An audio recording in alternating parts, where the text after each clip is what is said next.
नमस्कार, मैं गणेश मिश्रा इस समय आपके साथ।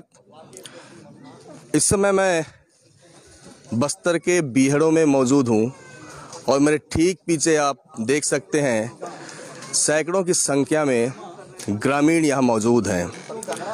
यहाँ ये ग्रामीण क्यों मौजूद हैं, क्यों जमा हैं, इसको जानने से पहले आपको ये जानना होगा कि आज से 5 दिन पहले क्या हुआ था। 3 अप्रैल 2021 की बात है। माओवादियों और जवानों के बीच हुए मुठभेड़ में 20 जवानों की शहादत हुई थी। इस खबर ने पूरे देश को हिला दिया था। अभी यह मामला पूरी तरह ठंडा भी नहीं हो पाया था कि 2 दिन बाद माओवादियों द्वारा पत्रकारों को फ़ोन कर इस बात की जानकारी दी जाती है कि एक जवान जो लापता है, मिसिंग है, वो उनके कब्जे में है। यह खबर फैलते ही पूरे देश में बवाल हो जाता है, पूरा देश हिल जाता है और इस मामले को जानने और समझने के लिए देश के गृह मंत्री समेत प्रदेश के मुख्यमंत्री को बासागुड़ा आना पड़ गया। इस मामले के बाद निरंतर इन बीहड़ों में जहां पर बस्तर के पत्रकार माओवादियों के संपर्क में थे और माओवादी बस्तर के पत्रकारों के संपर्क में थे। इसी बीच एक सुखद खबर ये आई कि माओवादियों की ओर से दूसरा फोन आया और बताया गया कि जो जवान उनके कब्जे में है वो सुरक्षित है, उनका इलाज कर लिया गया है। मेरे ठीक पीछे जो जन समुदाय, जो जन सैलाब है, आज ये इसीलिए यहाँ जमा हुए हैं क्योंकि माओवादियों की ओर से जो प्रेस नोट जारी हुआ था और फोन पर उनके द्वारा कहा गया था कि जब तक छत्तीसगढ़ शासन की ओर से, सरकार की ओर से एक डेलीगेशन की टीम नहीं आ जाती तब तक जवान को रिहा नहीं किया जाएगा। और इस बात को सरकार तक पहुंचाने की जिम्मेदारी भी माओवादियों द्वारा पत्रकारों को दी गई थी, जिसके बाद पत्रकारों ने यह बात सरकार तक पहुंचाई और आनन फानन में सरकार ने दो सदस्यीय एक डेलीगेशन का टीम तैयार किया गया, जिसमें पद्मश्री धर्मपाल सैनी जी और गोंडवाना समाज के अध्यक्ष बोरैया तेलम जी शामिल थे। इनके साथ हमारा पत्रकारों का दल भी आया हुआ था।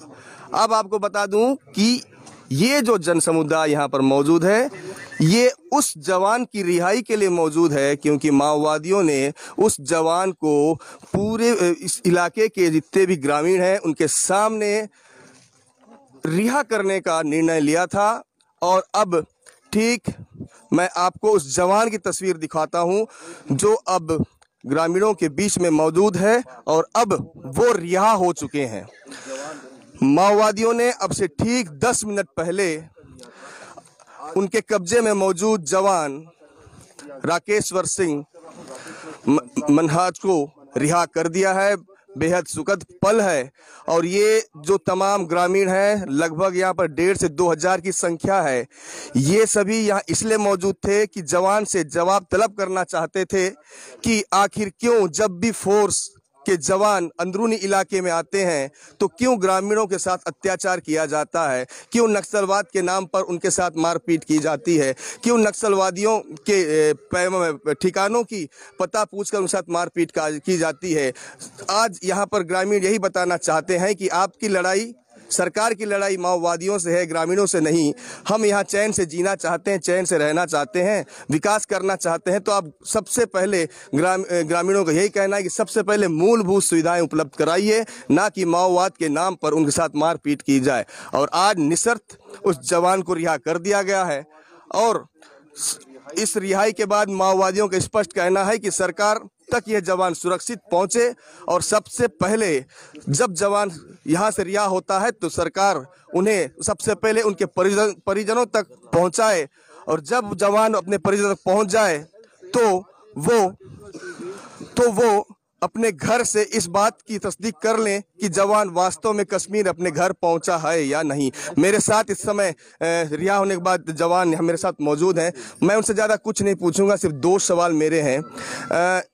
सिंह साहब, सबसे पहले आपको बधाई कि आप अब रिहा हो चुके हैं, क्योंकि आप देश के जवान हैं। जो हालत बस्तर के हैं वो हालत कश्मीर के भी हैं, और आप कश्मीर से बिलोंग करते हैं, बस्तर को अच्छे से समझते हैं क्योंकि आप कश्मीर को समझते हैं। आप किस तरह नक्सलियों के हाथ चले गए? इनकाउंटर के बाद मैं बेहोश हुआ था। उसके बाद दूसरे दिन मैं जंगल में भटक रहा था, तो इन्होंने मुझे घेर के बंदी बनाया है। बिल्कुल, पिछले 6 दिनों से आप नक्सलियों के कब्जे में थे, और माओवादियों द्वारा भी लगातार हमें फ़ोन कर इसकी जानकारी देती रही गई कि आप सुरक्षित हैं, और आपके घर में आपकी वाइफ से भी मेरी बात हुई। मैंने उनको माओवादियों द्वारा भेजी गई तस्वीर उन्हें मैंने दिखाया, तब जाकर वो संतुष्ट हुए। और कल रात को कश्मीर से कुछ अधिकारियों के फ़ोन भी आए। मैंने उन्हें आश्वासन किया था और दिया भी था कि माओवादियों से जिस तरीके से हमारी बात हो रही है और जो डेलीगेशन टीम तैयार हो रही है, निश्चित रूप से आपको रिहा कर आपके घर वापस भेज दिया जाएगा। सबसे पहले तो बधाई, क्योंकि इस समय जो मंजर है और जो स्थिति होगी, मैं समझ सकता हूँ आप तनाव में हैं, पर अब आपको डरने की आवश्यकता नहीं है। माओवादियों ने पूरी पब्लिक के सामने आपको रिहा कर दिया है, और अब हमारी और जो डेलीगेशन टीम आई है, हमारी जिम्मेदारी है, हम आपको सुरक्षित आपके घर तक पहुंचा देंगे। मैं आप सबका धन्यवाद करता हूं। यहाँ इस जहाँ पर जवान को रिहा किया गया है, ये बस बीजापुर का बहुत बेहद बीहड़ इलाका है, और मैं यहाँ से आपको ये सारी जानकारी दे रहा हूँ। और मेरे साथ जो भी मेरे पत्रकार साथी आए हैं और डेलीगेशन टीम आई है, उन सब का भी आभार व्यक्त करता हूँ। गणेश मिश्रा, बीजापुर के जंगलों से।